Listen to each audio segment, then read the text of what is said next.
Hi folks, this is Chris Hayes here with Chris Hayes Team. I don't know if many of you know this, but I am actually legally blind. I deal with a hereditary degenerative eye condition called choroideremia. Real rare condition. It was actually inherited, or I inherited from my mother's side of the family. We've had the DNA test and all that stuff done. And so what is choroideremia, or how does it affect my day-to-day operations? Choroideremia is a disease in which what actually went first is my peripheral and my night vision. Even way back in college days, I used to, how you would drive to an underground parking center or something, and it's bright outside, and once you go into a parking garage, it gets dark. My eyes were always so slow to adjust from light to dark. So I would always wear sunglasses, go into the parking garage, and then I'd pull the sunglasses off, and it would be a faster transition for my eyes to be able to manipulate through something like that. These days, it just doesn't work that way. It's a degenerative condition. So, if Dana and I go to the movie theater, I use her arm to guide me through most places, light or dark these days. I still run. I'm an active person. I live near the running paths over off of Clyde Fent, and I know those. Those are my sanctuary, I call them. And when it's a bright day or something, I can easily get over there and run the running paths. That's not an issue for me. I can run my neighborhoods. That's not an issue. But I wouldn't run downtown, for example, because there's too many obstacles with curbs and poles and those kinds of things. People ask me, what's the deal with real estate and vision, right? So it's a pretty interesting question. Back when I started real estate, that's actually the first time that I actually started to wear glasses. This is a degenerative eye condition, so it's gotten worse as time goes by. And the reason I even got glasses when I started real estate was because I couldn't see the street signs fast enough or well enough or clear enough. So I did get glasses then, and even at that, it helped the clarity, but still I couldn't make out the signs unless I was really right up on them. However, so what? You keep moving forward. When the dream's bigger than the problem, you roll with it, right? So it worked out well. I just kept moving, and sometimes I have to make a U-turn. It's no big deal. Anyway, when I came back here to Shreveport, to the south, back in 1996, it was a similar type situation. My vision was fine back then, or moderately fine. I could still see a lot of things. And so I did drive. I drove, so I went to my listing appointments. I went and showed property. I had a good driving record. So, things were fine. There wasn't much of an issue with it. I just didn't get to see all the things that most people get to see. And it was not a hindrance back then. But, about 10 years ago, it actually has been right at 10 years, I decided not to renew my driver's license. My wife and I and my little sister, we decided they pretty much had a good come to Jesus talk with me and said, Bubba, that's what my sister called me, or honey, that's what my wife called me. It might be a good time for you to hang up the keys and sit in the passenger seat until God intervenes and fix this thing for you. We don't want to hurt anybody. We don't ever want that on your conscience. And besides, there are other ways to sell real estate. And they were absolutely right. I'd already been running a team for 15 years at that time. And so it's really not that big of a deal. I had a lot of people that were already doing stuff in the real estate field that actually did those tasks better than me. So I started doing a lot of my listing appointments in the office, and then through photography, or actually having somebody take me to the listing appointment or to the appointment. I got to see a lot of properties that way.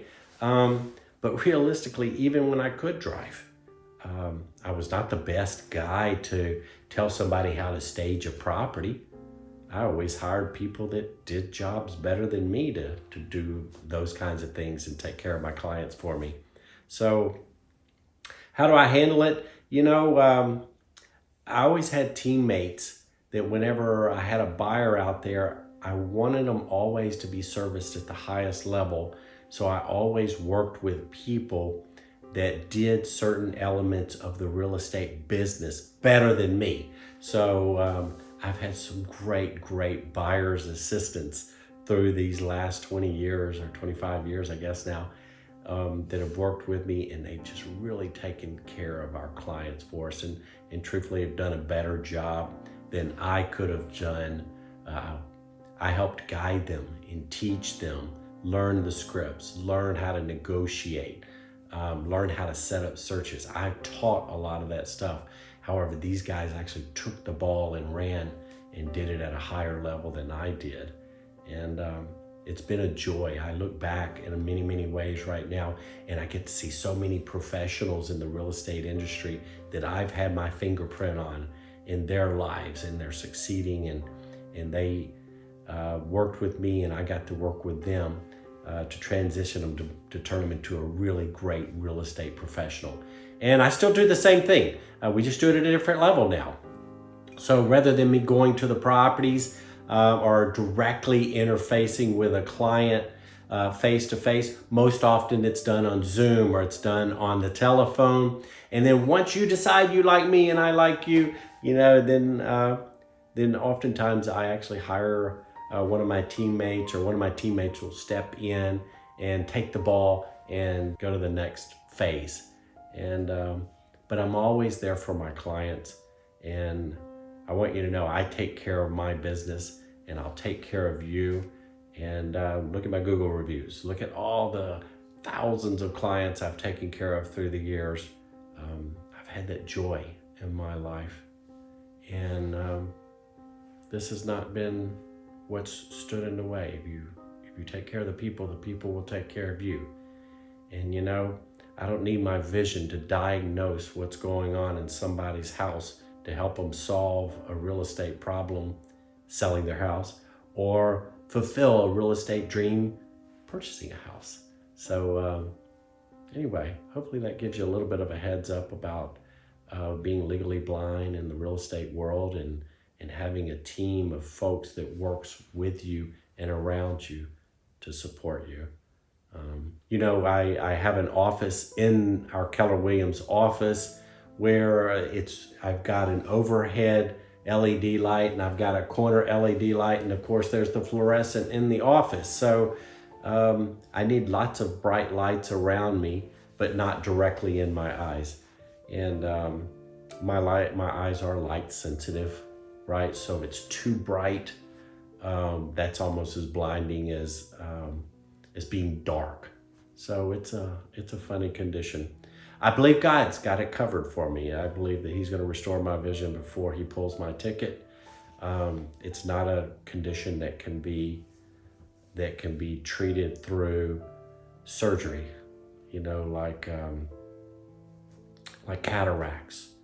Although I did have cataract surgery in 2016. So prior to the cataract surgery, as a matter of fact, I used to wear glasses all hours of the day. And when I had cataract surgery, I didn't have to wear the glasses to have the vision that I had with the glasses, but I had to start wearing readers all the time.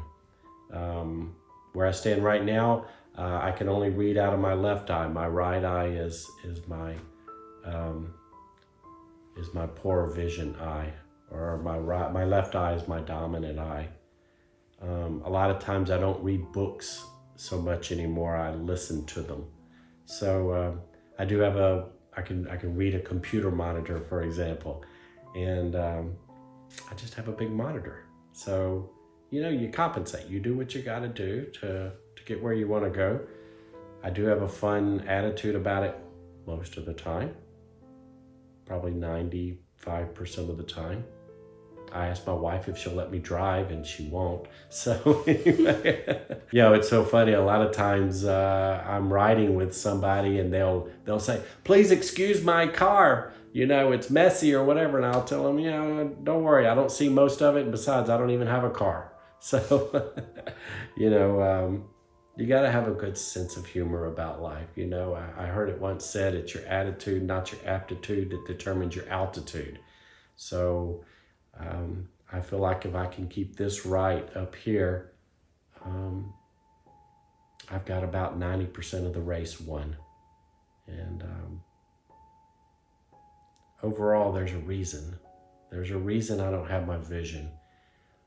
Something spiritual than what I understand. I don't know why God put this in my world, but I don't question it a whole lot either. I just believe that He's far more superior and knows the plans He has for me better than I do. And so I live by faith, and it served me well. So hope you kind of enjoyed the story. Kind of interesting. I've never told it this way before. But comment, say hi, reach out, pop by the office, have a cup of coffee with me sometime. Nicholas. Thanks. I thought that was great. Yeah, that's really good. I thought that was really good. My daughter thought that was really good. So did her boyfriend. The team. The team.